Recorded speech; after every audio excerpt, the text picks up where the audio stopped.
Seconds remaining. Alright, hello and welcome, ladies and gentlemen, to a Dota Talk presentation of the Typhoon Haiyan Dota charity event. I'm not sure what's going on with my Skype. I think Mr. Gord is in though, so that's good. Hello! What's going on? You got a little bit of background noise. Give me 1 second. Okay, cool. Anyways, yeah, starting things off, this is the second game in a best-of-3 series between Sigma International and Mouz Sports, part of the Typhoon Haiyan Dota 2 charity event. I am Blaze of Dota Talk TV, happy to be able to bring you guys this game here, and also to help the cause in order to help out those that have had a lot of problems in the Philippines with the recent natural disaster. So, going into this game here, and it's all about fun. I mean, plain and simple, they're trying to play professionally, they're trying to play competitively in the sense of a best-of-3 scrim to some extent, but the bottom line is, for you viewers, it's just entertainment. That if you guys are willing, if you have any hearts to donate to help out the Red Cross and the relief efforts there, then I encourage you to do so by typing !donate in the chat and getting information therein. But beyond that, obviously it's about the charity, it's about the supporting them, but it's also about just the entertainment value, and bringing in these two teams can't get more entertaining than these guys with how active they've been with Game 1. Exciting to see what they pull out in Game 2, and I guess this would be a good time to introduce my co-caster, Mr. Gore. What's going on? Might not be here. I don't know. It's going good, man. Okay, cool. I basically woke up like, I don't even know, probably about a half an hour ago-ish. So it's like, what, noon for me, but yeah, decided to come and hop on, help you out with this thing. And I think it's amazing that we're actually doing this, and I was gonna try and talk to a couple people to see if we could do it, but you guys got to it first. Yeah, it's a really cool initiative.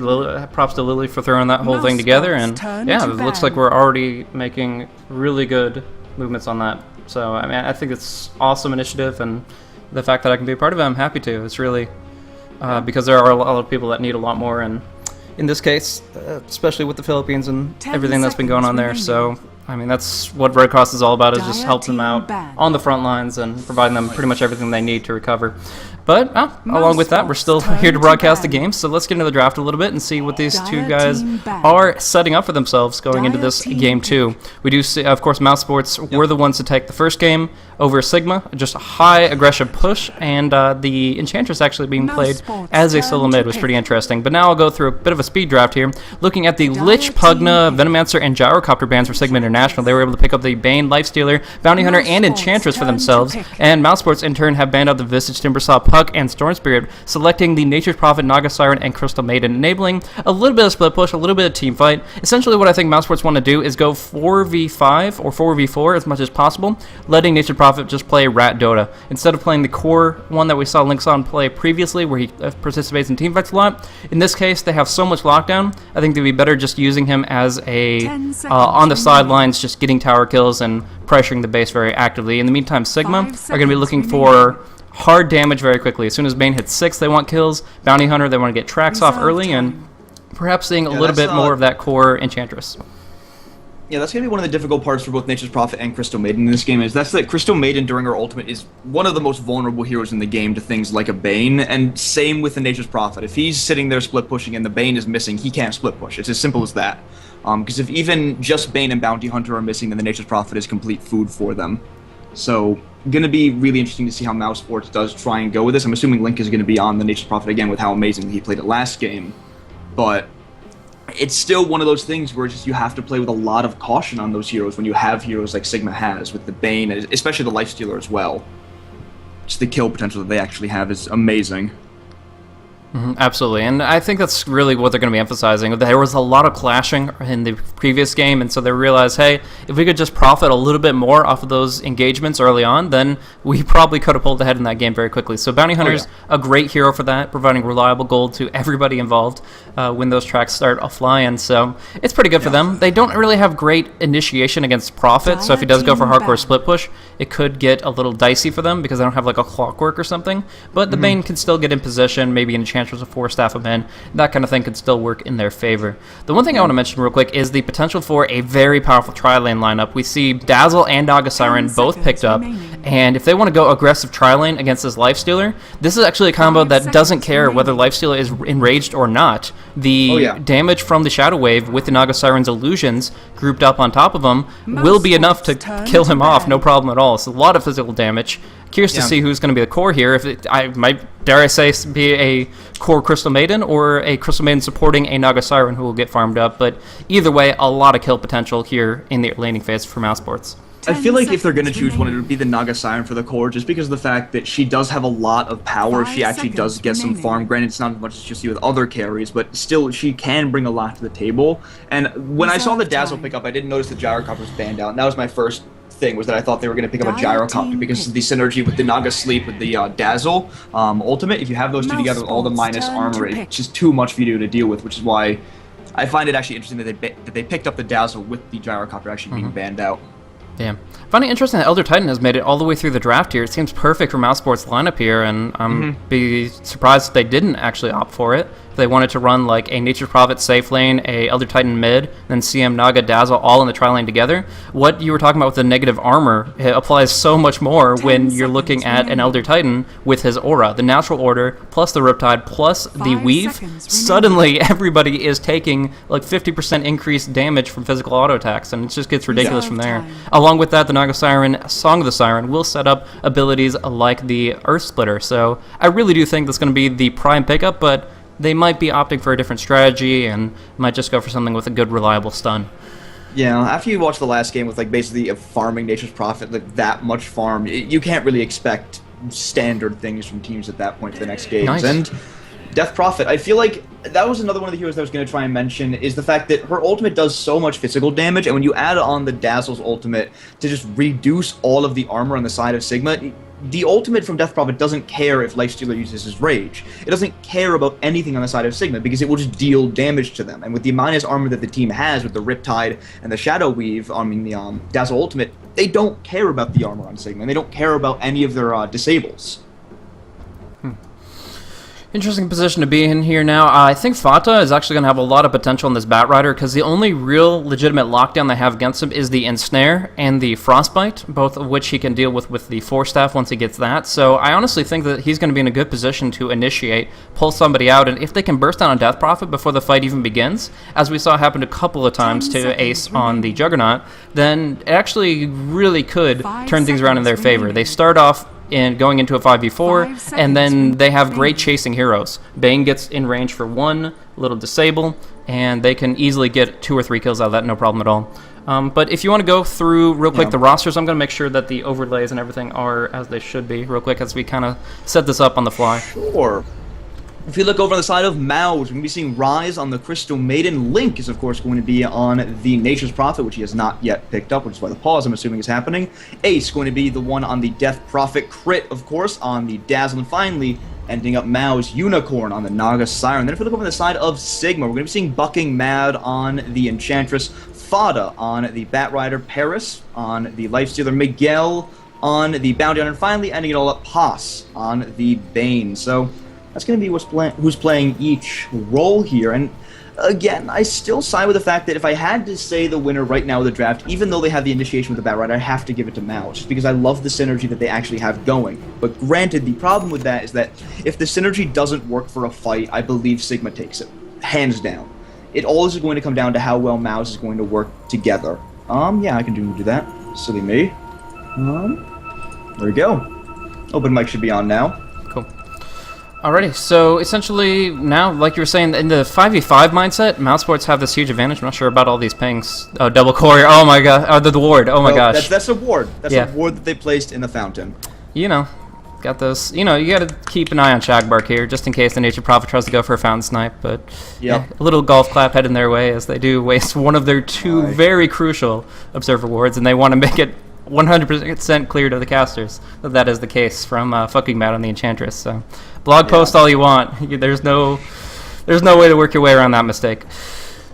But as far as these lanes go, right now we are seeing Fata start off presumably in the jungle, leaving Shashkava on the mid lane because they know they're going to be under tri-lane pressure, and of course Miguel is going to be setting up down bottom. How do you think the Bane plus the Enchantress plus Batrider are going to fare up against this tri?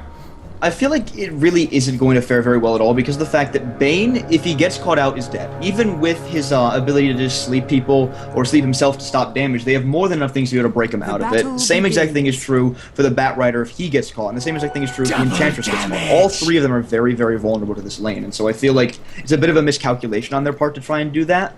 And I also feel like it's a little bit of a miscalculation for the bottom lane here on the side actually of Mouz, because Bounty Hunter, if he does well against the Nature's Prophet, can really, really do well. And this double damage is just going to help him even more in the lane. Yeah, extensively. He already has a Stout Shield, he's been pulled 1 Tango, already committed a lot of gold to regeneration, and as a result, he's in a good position here to just start things off strong. One quick right-click on Linkson, he's already going to be considerably behind, so I think Miguel's looking for that, while the DD rune still is active, but CS is the priority here. He won't take that much damage from Treants because of the Stout Shield, and as a whole, he's going to be able to, generally speaking, outmaneuver Linkson down there, so pretty good position for him. On the mid lane, it's a bit more complicated because you generally don't see Lifestealer facing off against ranged heroes as commonly, but Paris will still be able to survive unless the rotations come. Already seeing Crystal Maiden, I'm not sure where she's going to end up. Is she going to try to put pressure on the Lifestealer? Not really very easy to do with this Frostbite, so it might just be a Jungle Maiden, scouting out the Mud Golems, now making her way to the hard camp, and can use that Frostbite to farm up the Wild Wings pretty well.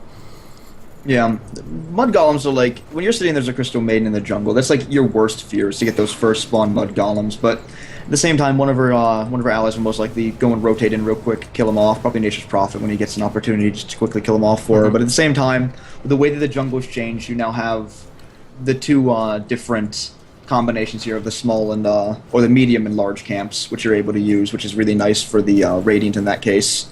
So she should be perfectly fine. But at the same time, she is right now down bottom, going to look for a... Oh, mid lane, this is really bad. This timing. They have the Centaur Conqueror up for 5 more seconds. Can he get the stun off? They will get the open wounds. There will be the Centaur stun, and this should be the first blood onto Ace. Right clicks are coming through. They want to give it to Shashkova if they can. They do indeed. Perfect movement, and fucking mad. A level 1 Enchantress jumping up to level 3 because of picking up 2 creeps. Both the Troll Warlord and the Centaur. Pretty much the best combo you can have at this stage in the game. And smoking right into the very just completely outmatched Ace. That was, you can't even see that coming. Like, in that position, you would never expect that. Yeah, well, the problem is that whenever there's an Enchantress and you're just letting her sort of stay away in the jungle and do what she wants, you have to be aware that there are ganks possible. There are possible ganks, but you can't really do much to be able to prepare yourself besides setting up 100,000 wards all around, and they just don't have that ability right now. And the fact that it was smoked on top of that just kind of makes up for the loss of the ward early on. At least I would hope to think so. But he smokes up those 2 creeps, and that's just, I mean, so much damage, so much disable. And he wasn't even out that far. He was on his steps, but it's plenty when you have that much disable. Enough range for an open wounds, and 2 disables on top of that. It's just a one-man wrecking crew that was able to completely change this lane around for Shashkova.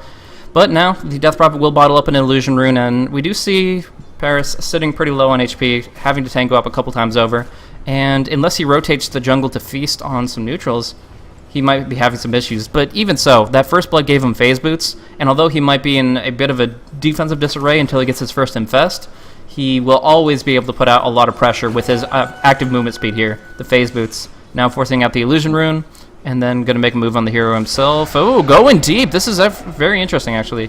Wasting the rage, only gets 1 right click off, but then going to fall back. Meanwhile, rotation of fucking mad down bottom with 1 more Centaur. Smoke still active, looking for movement on the Nature's Prophet here. Actually, easily could be brought down if Miguel holds the Shuriken.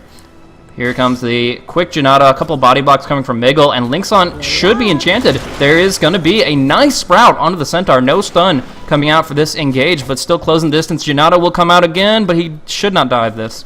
Going to take a tower hit and fall back from there. Yeah, the fact that he didn't panic and just try and TP away just shows that that's really what helped keep him alive there in the end. If he had tried to TP away, it would have been an instant death sentence, but that's something that pro players have a lot of, is just the ability to sit there and react properly. Dire's middle tower is under props to him being able to do that and have a cool head during the entire gang. Now, Lifestealer without his ultimate available, caught inside the trees, no Quelling Blade, not sure why that is, but either way, he is going to get dropped down. Linkson was able to teleport to completely shut down this aggression that we saw from Lifestealer, and meanwhile in the jungle, fucking mad, also being aggressive. I don't really know about that, like, he just saw 2 people there, but instead gets rocked in the end, though, they do actually make it a 3-for-0. As on top lane, there was some damage coming on the Batrider. He tried to Firefly away, but already taken too much pressure from the Mirror Image plus Shadow Wave combo, which is only going to get more deadly at this level 5 mark. Yeah. I just feel like Fucking Mad there had a little bit of a misplay. The fact that he was standing right here while his ally died and there were 2 heroes coming down this way, it just... I don't want to say it was not map awareness. I feel like he just assumed that they were going to go a different direction. Sadly guessed wrong and died for it. Mm-hmm.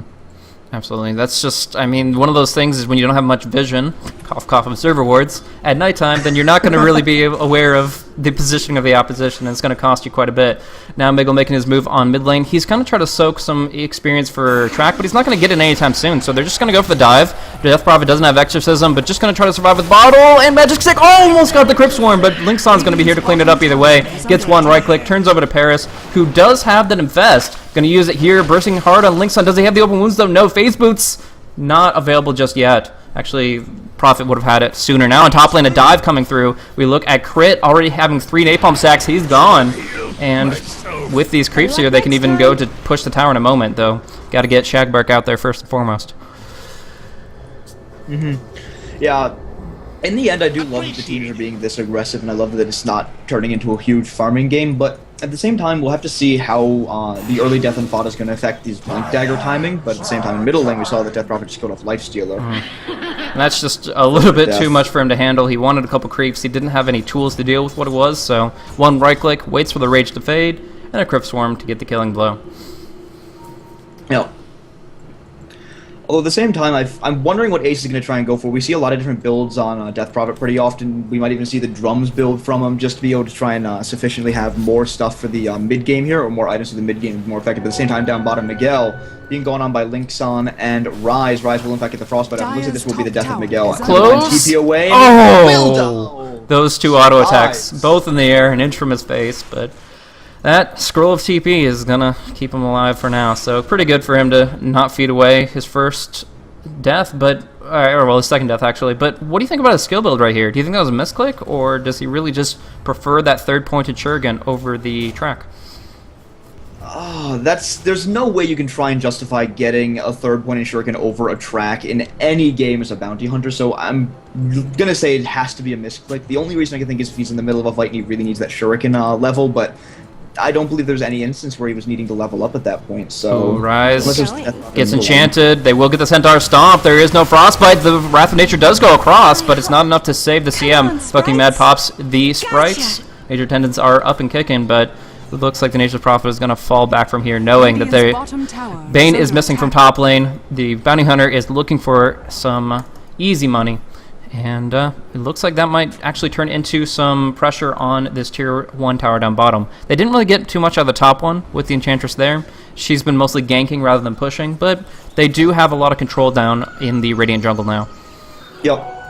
Well, I feel like if they can just control the Radiant jungle and make sure that even though Death Prophet doesn't need that much farm or anything like that, even if they can just control the Nature's Prophet not getting creeps, if they can control Death Prophet not being able to move in there, or anybody being able to move in there, then I feel like it's a completely legitimate thing to be able to do, and it's really going to be effective for them. At the same time, thought of this could not be good, possibly, if they want to try and just dive right past the tower in the jungle for him.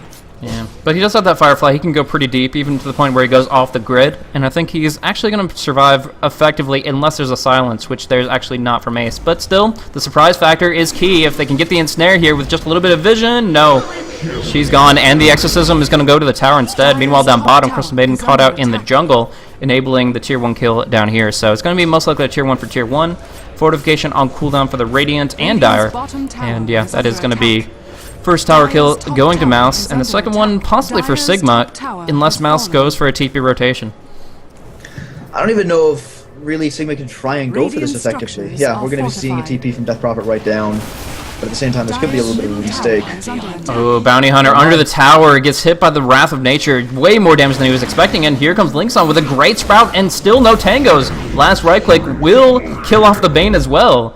And these are 2 heroes with ultimates that wanted to fight, but on their terms, not the opposition's. This movement from Linkson, it's just completely obliterating them. He's outplaying them, outthinking them, whatever it is. They're underestimating the potential of this Nature's Prophet, and as a result, they are getting obliterated. I mean, why is there no Quelling Blade on Shoshkova? Why are there no tangos on pretty much anybody, it looks like? It's opening windows where the Nature Prophet can pull ahead, not just with his Midas, but with kills galore.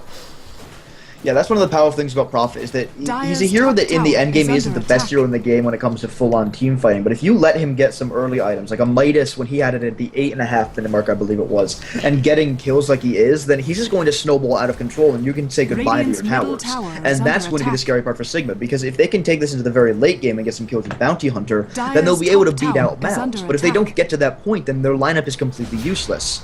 Looks like Miguel might... Oh no, man. He's just going to TP out here. Pretty much wasting the first Song of the Siren, though. That's going to be down for 3 minutes, so pretty big deal. But Song of the Siren's been farming up pretty well. Herself has a net worth value of 3,700 with 57 CS, picking up the drums and allowing her to fight pretty actively. But the interesting build that we're looking at here, again, is 2-1-1-1. That's actually totaling to only 5 skill points. The other 2 potentially in stats. Actually, yeah, with only +9 to all, that is a lot in stats. Wow. Why do you think such a prioritization in that regard? I feel like it's just going to come down to the fact that they want to try and fight really early, and I feel like if you want to try and do that, mirror image is the better option for pushing towers, but I guess that maybe the stats would be more useful if you have the level 2 in the mirror image. I actually have to run the numbers on it to see what the actual DPS increase is for each of them, but I'm pretty sure that you get the 5% difference in the illusion damage. Down bottom, there is a lot of action. The Infest Bomb coming from Miguel. That is going to be 1 dead. Crystal Maiden giving 3 tracks. So, actually, of course, Bounty Hunter gets his own benefit as well. So that is, what, 500 gold? 500 reliable right off the bat? That's amazing fuel. On top of the fact that, of course, Crystal Maiden gives 254 gold for the kill. So Lifestealer jumps up tremendously towards his first armlet. And they're going to have to be a lot more cautious now that those Infest Bombs on top of the Bounty Hunter on board. And so far, we haven't seen too much as far as sentries go. They're losing map control down bottom with this tier 1. They have Crit and Rise both with sentry wards, but haven't really found a great place for them just yet other than on the lane itself. And yeah, they're losing control very quickly with Fata moving quickly towards the Blink Dagger as well. Yeah, I feel though... Oh, he decided to not actually go for an armlet, decided to go right for the Midas. Wow, a mid lane pause in a bad spot here. There is no stun from this Shadow Strike though, and it looks like Paz gets away. Wow, no stuns available. Crits doesn't have a 4th point in his Poison Touch, I believe it's called. Yeah, so that is not going to work out for them there. But even so, you were... I'm sorry, what were you going on about? Dire's middle tower is under attack. It was just the fact that Lifestealer decided to go for the Midas instead of the armlet, which I feel like if you can get it before even like the 10-minute mark, I feel it's worth it. But after that point, the actual amount of time that it takes for it to become, I guess you could say, quote-unquote, worth it again is just not worth the time, or not worth it after the 12-minute mark. Although at the same time, Ace... Oh yeah, going very aggressive on the mid lane here. Ace is going to be dropped down to a couple of impetuses, and that's more track gold coming for the entire team. Let's look at the gold graph and just see how quickly it's going to plummet as Sigma start getting just a couple of track kills on the board. It actually makes this immense difference, especially on a high priority hero like a Death Prophet just about to close in on her rank 2 ultimate. But as you're saying with the Midas, it's a interesting argument. I can see both sides to it. In one sense, the earlier the better because you get more usages out of it, but honestly, if you still have at least 7 or 8 minutes left in the game, selling it back, you get that gold that you needed out of it and some free experience to boot. So the bottom line is that they want to take this to the late game. They're not really concerned about Lifestealer's early to mid game presence. Then the Midas will still end up being more valuable, especially since they're already up against one Midas. The Nature's Prophet gaining some momentum here with his own. They know how fast Linkson can farm. They want Lifestealer to be on par with him come the 30 to 40 minute mark, and this is the tool that'll get him there. I feel like, though, the biggest issue is that Mouz has drafted a lineup that's meant to be able to work in the mid-game and in the early game, and picking up a Midas at this point is not going to help them to be able to stop the pushing potential of the Death Prophet as well as the rest of his team. So if Lifestealer isn't there, they're going to have to 4v5 versus a team that's meant to basically be 5-man, except for the Prophet, I guess, to be able to split push, and it's not going to help them win the game, because it doesn't matter if your team goes late if you can't get late. Yeah, I definitely agree with the timing aspect, where Mouse Sports are going to be so much stronger right here now, and that might be as a result of the lesser survivability and damage output of the Lifestealer, but really, it comes. We'll see how much it comes into play in just a little bit. We are seeing some movement right now with the Enchantress pretty much baiting, pretty much saying, come get me, I have a secret right behind, but this Sentry Ward will scout it out and the pings even come through. They know the danger. Miggle, with the lifesteal inside, is actually going to possibly walk right on top of a sentry, and this could be bad. They do have the Frostbite. They are going to lock him down here, and this could be a double. Right now, Cryptstorm hits on both of them, but Miggle dropping low. He will be the first to fall. One more right click. Yes, it is. But Rise drops down immediately after the Exorcism, doing a lot to fucking mad. Not enough, though. The Shallow Grave coming out prematurely. Fucking mad does not TP away, and with the Shadow Poison Touch, Crit will be able to secure the kill on the Lifestealer as well. Double kill for Ace again, giving him a KD of 6, 3, and 1. And as we were saying, this is the time where Mousesports are at their strongest, and giving them even more momentum is going to be very difficult for Sigma to deal with. Though they do have the Blink on Bat, he will move towards that Force Staff. They just are scrambling right now.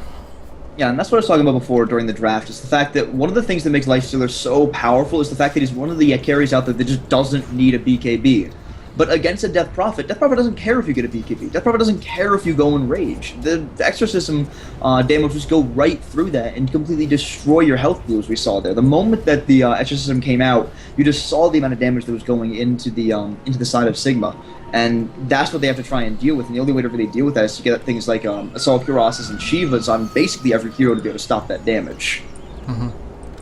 Yeah, there's definitely different ways to deal with it, but right now I think it's just usage of their positioning and abilities. Batrider hasn't lasted anybody, Fiend's Grip hasn't come out on a single target, and a part of that is just because of where Mousesports is and at what point do they feel comfortable to engage, and that's generally speaking going to be when they see one of those big heroes off the map, on the map somewhere else, like on the top lane farming. But the bottom line is, if they don't start making use of these very powerful ultimates to single targets out, they're not going to be getting more than one kill a fight. And that's obviously been to their detriment, as now they are losing momentum very quickly. Looking over at the graphs, we do see 4,000 towards 4,500 for gold, and 3,000 for experience, both in favor of Mousesports. And that's no surprise at all, as they are ramping up their game. They have Yule Scepter on the Death Prophet, they have Medallion on the Dazzle, and they already have BOTs on the Unicorn to go for some split push shenanigans in the near future. I mean, this is just a really good spot for them to be in. Yeah, I'm surprised that he actually decided to go for the Boots of Travel as his first, basically his first major item, but I do at the same time agree with it somewhat, because with his team is very, very mobile. With the Nature's Prophet being Nature's Prophet, and with Death Prophet being Death Prophet with her basic ability just to run around like there's no tomorrow with the Yule Scepter, they have a lot of mobility, and Naga doesn't naturally have that, so being able to pick up the Boots of Travel is going to help her to be able to move around with her team and be an effective member of the team. Yeah. It also makes it very difficult for Sigma to feel comfortable in any situation, because the fact that Nature's Prophet and Naga Siren both have global presence now. So in any single fight, it could be their last, and the fact of the matter is that there's one way Merlini likes to describe it is, every time you TP with Boots of Travels, you're saving 135 gold. So if Unicorn has to multiple times over Songo Siren TP out to disengage from a fight, that's just money in his pocket over and over, and eventually it will pay for itself.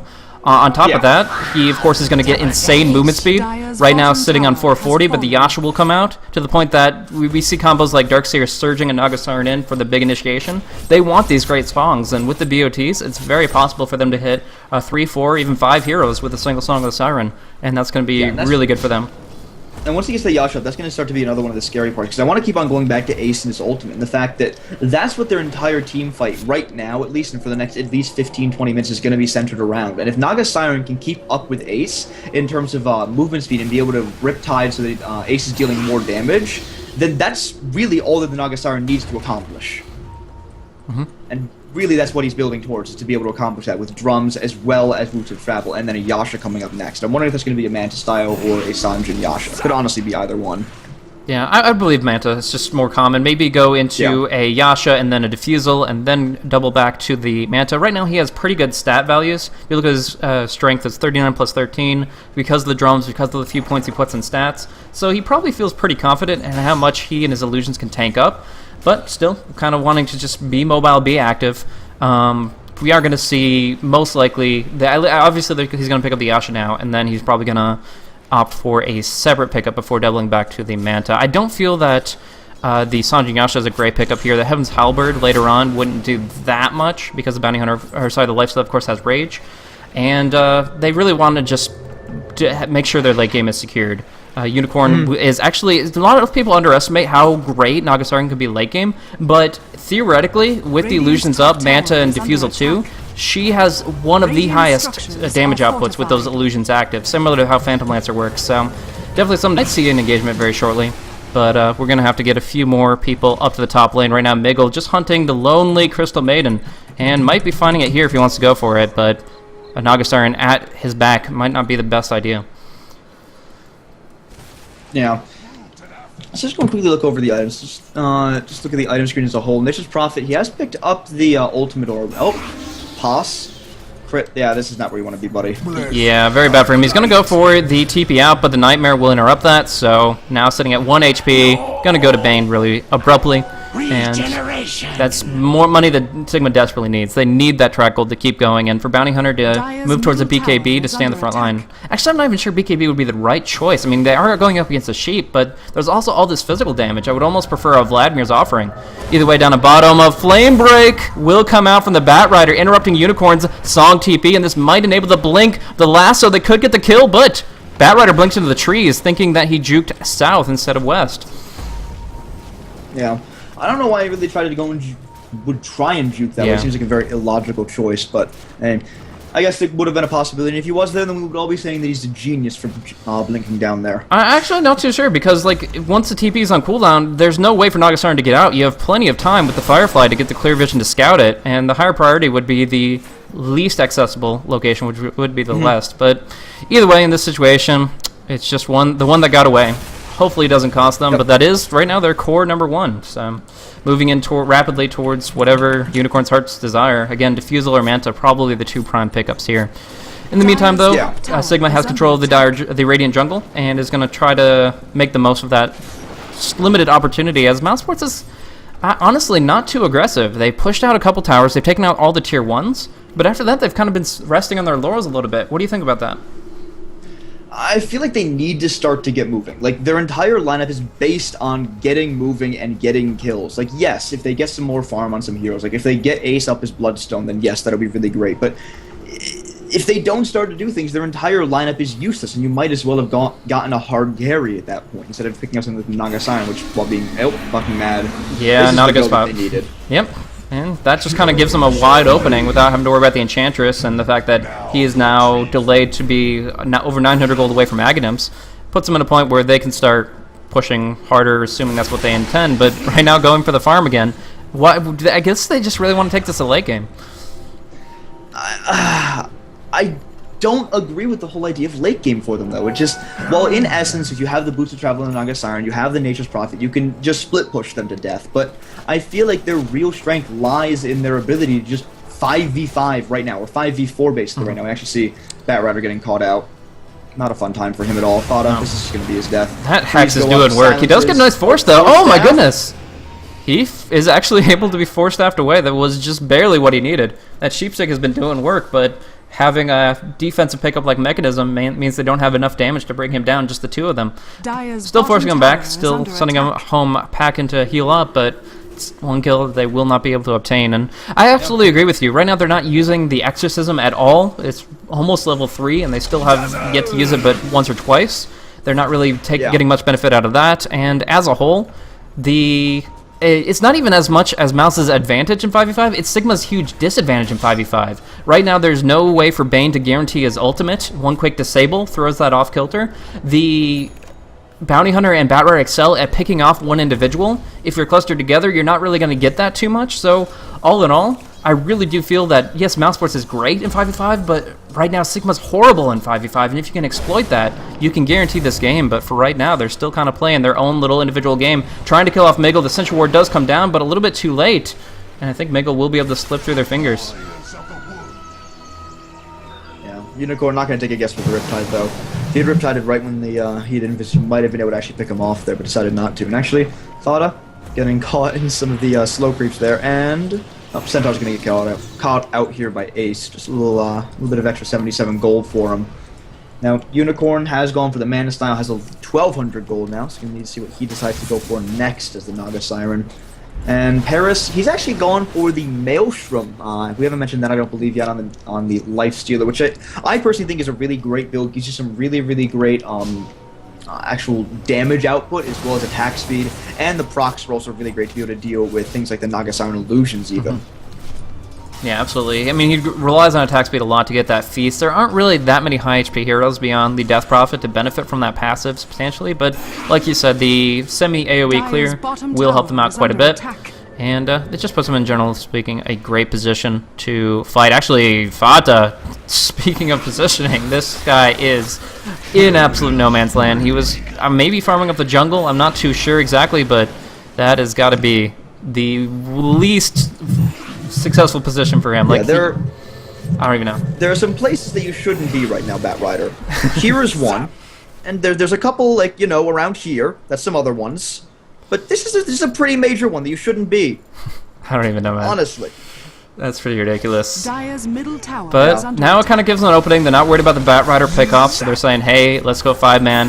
They dropped the defensive weave just in case there is any attempt to retaliate, but I don't see that possible. Maybe an attempt to deny. Oh my gosh, pause. With this, I've seen this a couple times when he plays off lane, but playing a 98 auto attack damage support hero, that's all the more impressive. Yep, especially when Mouz needs that tower gold to be able to keep on snowballing. Paris, though, this is not exactly a good place for you to be with the wards around, buddy. They're going to spot him out, and this could possibly be not very fun for him. Yeah, gonna get used up to start things off. We do hear a Bat Rider lasso, but much more relevant is this Life Stealer having just so much damage dropped into him really quickly. Miguel under the Sentry Ward was placed some time ago, and it's going to be enough to bring him down. Paris now caught in the Frostbite without Rage. He will fall as well. And Bane is on the run. Now, Bat Rider was able to, I think, last the Unicorn, but really didn't prevent anything from happening in this fight. And now, Linkson comes in. Oh my gosh, that spirit damage. And that is the death of the Bane as well. That is a 3-for-0 swing. And they can easily go for a tier 2 once more. Yeah, another tier 2 is going to now fall, and that's, again, what Mouz has to keep on doing. Never mind, Roshan's actually going to be the target here, it looks like. Pretty easy Well, the target. Exorcism not going to be able to do that much damage to him very quickly, but they'll still be able to take him down here pretty easily. Yeah, shouldn't be a big deal. I mean, the Riptide, I forget if it actually affects Rosh or not. It's one of the weirder mechanics, but either way, they have the Medallion, and they have the defensive weave again, so that makes it more difficult for Roshan to survive. In the meantime, they use Naga Siren's illusions to push it out, and despite Fata's best efforts to kind of go behind enemy lines and bring down creep wave after creep wave, it doesn't change the fact that they get both Roche and a tier 2 right here, as well as an Aegis on the Unicorn, who is already moving in towards his next big thing, which honestly could be anything right now. It benefits from just about any stat, maybe not so much on the intelligence aspect, but as a whole, he is happy to just get any items, Butterfly, Diffusal Blades, Scotty, I don't even know. Like, this is just pretty much a kid in a candy store as far as what he's able to pick up. Yeah. And they have a ton of map control too. I mean, we look at Dire's Vision, they do have one great ward on the Ancients, but that doesn't stop Nature's Prophet from doing a little bit of cliff jungling up against that, and as a whole, that's all they've really got covered. They have a little bit in their jungle, a little bit in the Ancients, but otherwise are pushed in from every corner. And we see the result of it here as Sashkova could get Hex in just a moment. No, the creeps actually block out Linkson. He used the phase boots after the fact, but wasn't able to Good guy creeps. get on top of him. So GG on that one, but Yeah. Good guy creeps, helping out a good old Life Stealer. And a good reaction from him to see that the Nature's Prophet was teleporting in there, noticing that the creeps were disrupted, and just instantly started to book it. yeah. At the same time, let's see, what has Miguel got? He almost has up his BKB at this point, has 500 gold towards the recipe.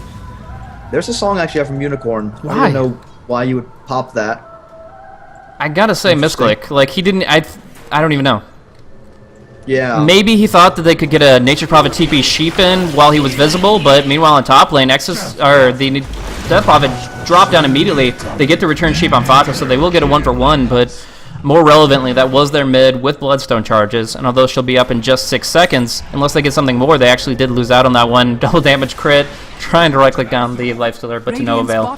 So all in all, they lose their song, they lose their Death Prophet, and that's just a small, it's not big advantage for Sigma, but it is the more effective trade. And as a result, I think they are feeling a little bit more confident going into the next phase of the game with this Mjolnir active, with the potential to actually go engage with these team fights now that they also have the Aghanim Scepter on the Enchantress. The bad thing on the side of Sigma is the fact that when you have a bounty hunter on your team, you don't want to be at a goal disadvantage. You especially don't want to be at the 12,000, more than 12,000 now goal disadvantage that they're at. Like, that's disastrous to have the bounty hunter, because that means that the bounty hunters hasn't had an effect in the game. And also, when you have farm-dependent heroes like they have, especially the Life Stealer basically is the one major example of this. He needs gold, and he needs items to be able to fight up against Mouz's lineup, and he doesn't have that. Yes, he has a Mjolnir at this point in the game, but that's 30 minutes in now that it just ticked over, and all he has is the Armlet, Midas, and Mjolnir. Like, yes, that's decent farm, but it's not where he should be sitting with a bounty hunter on his team. Yeah, I completely agree with that sentiment. Right now that Nature's Prophet has... what Nature Prophet... Oh, Nature's Prophet has over a 6,000 gold lead ahead of him, or basically a 6,000 gold lead ahead of him right now. Like, that's disastrous when you're trying to carry that Life Stealer. And then you also have the Naga Siren ahead of him by about 3,000 gold. You also have the Death Prophet ahead of him by almost 3,000 gold. Like, that's disastrous for you when your top hero is behind by that much gold. Yeah, that's just... It's a brutal situation to deal with, and I really don't know if they have a very good answer for it. As far as bring down a Nature's Prophet, he's gone for a really good mixture of offensive and defensive items with the Mechanism, Sheep, and Assault Karas. So unless you somehow go back in time and draft a Disruptor, I really don't see how you take this guy out of the fight. He is always going to be a very prevalent factor, and the only real option I think they have is to go for Lassos and Fiend's Grip on him and let the Naga Siren run rampant, who has now picked up a Scotty, by the way. Well, the thing is that even though they have two big ultimates to be able to take people down, if they use one of them on the Nature's Prophet, so let's just say the Lasso on the Nature's Prophet, and then they use, let's say, the Fiend's Grip on the Naga, you still have the Death Prophet running around doing Death Prophet things. And then if you use the ultimate on the Death Prophet already has the Exorcism out, or should have the Exorcism out in the beginning of the fight, so Death Prophet's done what she needs to do. And with the AC up on the Nature's Prophet, it's just going to compound the damage that the Death Prophet ultimate is doing. And that's the scary part about Death Prophet ultimate, is that it is physical. So when you subtract armor from them, it becomes even more disastrous than it was before. Yeah. And I'm wondering if somebody on the side of Mouz is going to be able to go and pick themselves up a Desolator. Yeah, and that's not to mention the fact that they have this Dazzle, and if he's in the fight at all, you have to focus him first, or this Shallow Grave will make it even more impossible to kill off these high HP heroes that do so much damage over the course of a longer fight. So they have the Shivas, they have, like you said, huge exorcism damage in synergy with the negative armor, and they have this Nature's Prophet farmed up. So there are 4 heroes that you have to target. Crystal Maiden may be the only one you can let lie, but Rise is still getting 4... Whoa, look at that gold pool! He's actually saved up. Crystal Maiden. 4,000 gold. Crystal Maiden. PSA to Crystal Maidens everywhere. Don't carry 4,000 gold with you, because you will die with 4,000 gold, because you're a Crystal Maiden. Yeah, I mean, he's only going to lose, what, 390 for of his unreliable gold? But yeah, he could probably be spending that 2450 unreliable towards something more relevant. A Blink Dagger, maybe? That'd be fine. I don't know. Just about anything. When you're, like, that's another huge thing. When you look at the Crystal Maiden and nonchalantly has 4,000 gold, there is a problem. Like, you need to look at that and go, guys, we have a major problem on the other side. Yeah. I think it's actually a tactical save, is that he's just keeping the lowly ghetto support inventory, and every time they look at him, they're like, yeah, he can't do anything, and then one fight he suddenly has a BKB and an Aghanim Scepter and just jumps in, and they're like, holy shit, we were focusing the 4 people that can't just obliterate us in 3 seconds if they get a little bit of luck on their the shards that fall. So yeah, it's just so many factors that they have to worry about right now. Sigma, they have great heroes to pick off 1 or 2 heroes and take them out of the fight, but right now all 5 members of Mouz Sports are a very substantial threat in a 5-on-5 fight. Yeah. I just still feel as though Mouz Sports is... They have a great draft, as I was talking about before, but they just don't have... They aren't playing the draft the way that it should be played in the end, or at least the way that we look at it and we think it should be played. Now, granted, Mouz can play this a completely different way, but the natural way you would play a draft like this is just to try and push, but that's not what they're doing. They're deciding to farm instead, and we'll have to see how it does fare with them in the end, because Sigma will suddenly hit the wall that they need to hit, where Lifestealer has enough items, and Batrider has up his stuff, Bane has up his BKB, or she's going for a Necro book, and they'll just suddenly the items will be there, and Mouz will suddenly realize that, wait a second, why didn't we suddenly lose that? Why didn't we suddenly win that fight? And that's going to be the point of no return for them at that point. That's the thing, though, is they have to have a fight to come to that realization. And right now, the only way I could see this happening is if they go for a Roche, and then Fata pulls one out of the pit onto the high ground, and they single that person out. And then they do the same thing with a Fiend's Grip from high ground to low ground. I mean, like, they have to perfectly single people out of range of Dazzle, who, by the way, has a max Shallow Grave, which is an immense range of 1,000. Oh, yeah. It's so hard to actually consider how you could possibly win a fight. Right now, it's pick-off mode still, and Mouz have shown that they're happy to just stick with that. Yeah. Well, the important thing is at this point, if you look at the actual goal graph, it's basically become stagnant for the past, like, what is that? Probably 5-6 minutes at this point, which is really, really good for Sigma. While they don't want there to be that big of a gold lead, the fact that they've stopped the bleeding like they have, and that they're basically keeping it about even, is really, really powerful for them. Because even if Mouz has a gold lead, if it gets late enough, the gold will not matter on them. Gold on a Crystal Maiden does not equal the same amount of gold on an Enchantress. It's just that simple. So, the gold will mean a lot more on Sigma. It's very true. It looks like they want to start something finally. They do have the Infest. He is level 19, so obviously a rank 3 Infest inside the Batrider, who himself is 16 with a haste room. Going to pop it off and just look for an opportunity. Looks like it's going to be up top here. They do see Unicorn. But the question is, can they burn through 2,400 HP that quickly? They're certainly going to try. Song of Siren getting mashed by Unicorn, but they get the bash procs, and they will get the kill. Now, Ace, all by himself, the Nature Prophet cancels the TP. Crit is here to help, though. And the Force Snap is the only thing keeping Paris alive. Still slow to a crawl, and is gone. Used the Rage for attack speed, and in the end, gets turned around on hard. They get such a clutch kill, but immediately after the fact, lose 2. And hashtag worth it. They did get him. There we go. The issue is simply the fact that, like we were talking about, you just saw the power of... Oh, BOT. Really? Oh my gosh, they actually used... How did she even BOT to that? They had the illusions up from Naga Siren still. Already in a good position. They were able to Song and BOT and almost found a pickoff, but instead they're just going to take their 5 illusions and their 3 push heroes and burn down racks instead.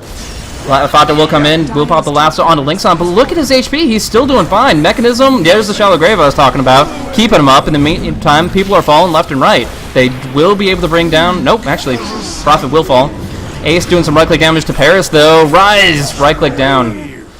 Did he actually spend his money before that? Yeah, he did buy a straight Heaven's Halberd, so that worked out in his favor, but... As a whole, they are going to take the melee racks, the range racks, and send to the grave. So they didn't want to lose those heroes. And they might have not even needed to lose those heroes, but they still feel extremely confident in this game. You can see that even the fact that Mouz has been playing so defensively that suddenly, like, in the past minute, they were like, we just gotta kill, let's just take some buildings. And Sigma could do nothing about it. They had to sit there and either watch them take their buildings and do nothing, or try and defend them and die trying. And that's the power of Mouz's lineup until you reach basically, like, even at this point, it'll probably be more like the 55-60 minute mark instead of the 45-50 minute mark. Because of the start that they had and because of the lead that Mouz actually has. Yeah. So in this position here, what kind of items do we need to see? Oh, actually, no, just clearing out the bottom. But what kind of items do we need to see from Sigma if you think they're going to pull ahead? First and foremost, I think Lifesteal needs an Abyssal Blade. And yeah, then, that's by far the biggest item you need to get is an Abyssal Blade. They also need to get... they already have the machine gun for bucking Mad here on the Enchantress, which is nice. Batrider has his items up. He could really use a BKB in all honesty, so that during the Song of the Siren he can still fight with the Nakes when he's there.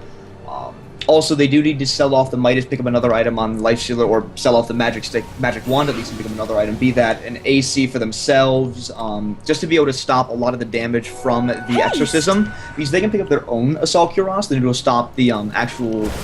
basically the gain from Nature's Prophet Assault Cuirass, which would be really huge. And I think that those are basically the big items that they need, is the Assault Cuirass, they need up the Abyssal Blade, they need up a BKB on the Bane as well so that he can't be stopped during his Fiend's Grip, because then you'll have to see the Naga Siren choosing who to actually net, and they don't want to have to try and make that decision. Okay, so let me ask you this question. If suddenly Sashkova just jumped ahead, like 6,000 gold... down bottom. Oh my goodness.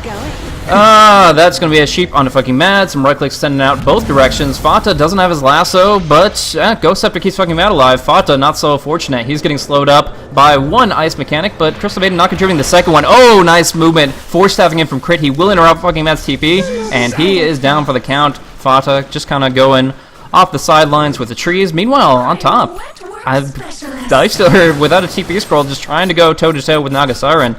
Not gonna actually turn out in his favor, as there's just so much damage coming from the Naga, and the Scotty works against the Rage. So in a great position, gets the kill, and immediately TPs down to the Treants on bottom, so that he can push out this lane instead. Yep.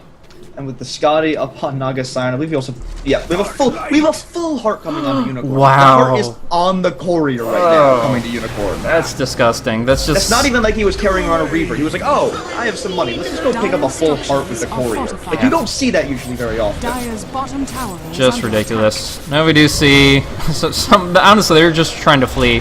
They're just trying to run and hide in their base. They wish they could do something, but no way. Well, the thing no is that how. there's absolutely nothing they can actually do right now. Dire's bottom They can't accomplish anything against them. They know that if they try and jump in, they would die. Nyx is already dead, and he's basically useless in these fights with the Exorcism up. Now, granted, their opportunity is about to come in just a couple of seconds when Exorcism comes down, but it's not even going to matter, because the middle barracks are about to fall, and there's no way they can deal with a lasso on a Treant. You know, that's when you know maybe we don't need to take this last bit seriously. We can go out with a little bit of pride and just try to make some fun out of it. They did get that Treant though, and that's important to remember. Rest in peace. What are they even called? Dendrochronons or something like that? Dendrochronon 2013? I don't know. Dire's Yeah, middle the Dendros. barracks I love are mine. under I've attack. had mine for the longest time. But Paris trying to just man mode basically versus Rise, but there's... Oh, actually, nope, jumps inside of Miguel. And See ya. The Radiant now have mega creeps. Now So- Mouz just sort of sit there confused.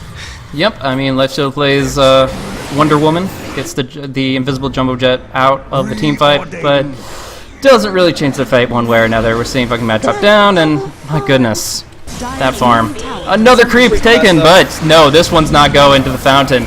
Too much disable. He's locked in place. He just wants a little creep, but it's not going to happen. Anyways, interesting series. The first one was more in a position where there was interesting timing push. This one was much more gradual. Mousesports just cemented their advantage piece by piece, and then they went in for the kill when they had everything that they could ask for. And as a result, now we see Mousesports taking the series 2-0, and what a series it was. Oh yeah, an interesting one, and I feel like Mouz, we were just talking about this, how they took it slowly, and I feel like it was a risk that they took there, just to get those couple of last items, but I feel it was a good risk that they took in the end, but at the same time, a risk nonetheless. Absolutely. Well, that is going to conclude this series specifically. We do have one coming up. I'm not sure if we're sticking rigorously to the schedule or if we're going to bump that one up, but we'll bring you that information in just a few minutes when we get contact with Poseidon and Roxas. They're going to do a bit more of a fun series, kind of just doing like reverse captain's votes, captain drafts, and stuff like that.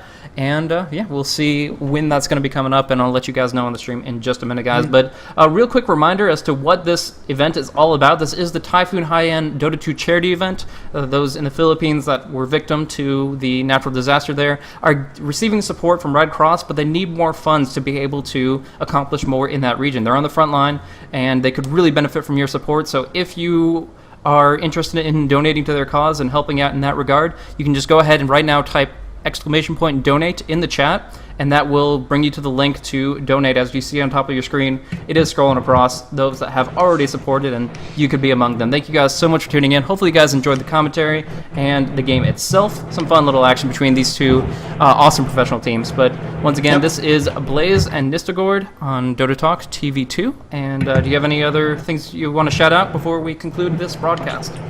Not really, man. Just great games, great cause, and I love being here with it. Thanks a ton for having me. Definitely. We'll see you guys in the next one in just a little bit. We'll let you guys know exactly when that's going to be, but it's scheduled to be at the top of the hour, so we'll see.